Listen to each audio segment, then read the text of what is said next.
I use text both as an underlayer and as a feature layer.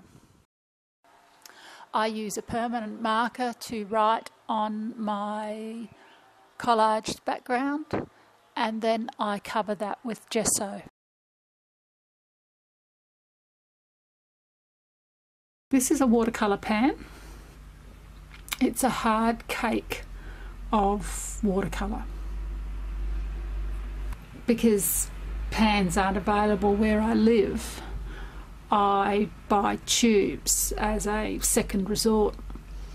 So I use a cake box lid that I've drawn into a grid.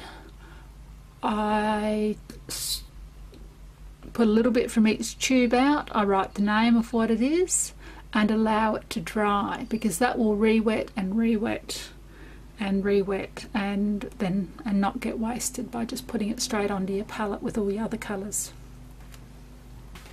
Soft brushes work better for watercolours. Nylon works very well. Unless you're planning on being a serious watercolourist, you don't need to go into natural haired brushes, which are considerably more expensive than the synthetic ones. To save wear and tear on your brushes, spritz the pan with water and leave it to sit for a little while before you begin, so you're not scrubbing the brush into this hard surface. Always wet your brush with water before you begin, as that saves the paint from being caught up in this metal ferrule part, and it's very hard to remove if it gets up in there and it dries. So by wetting the brush, it's easier to clean. Wetting the brush first, it's easier to clean the brush.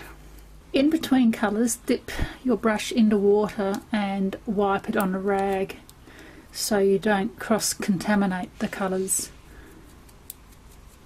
your pans of paint.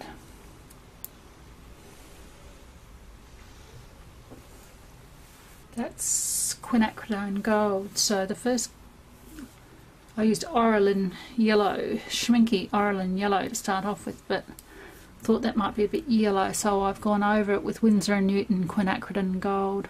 Sorry, I forgot to push record. So what I've done in this portion is I've put a blue on, a bright blue over the top. I tried some orange down here, but that didn't work, so I rubbed it off and covered it with some more yellow. So I'm adding a little bit of Winsor Violet to deepen the blue.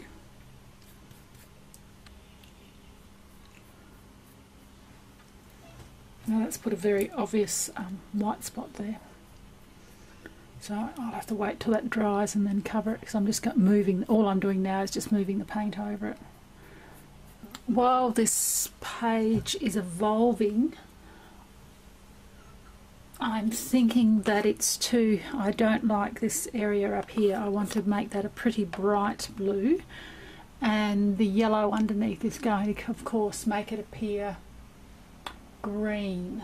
I'm just going to come in with some gesso to tone that area down a little.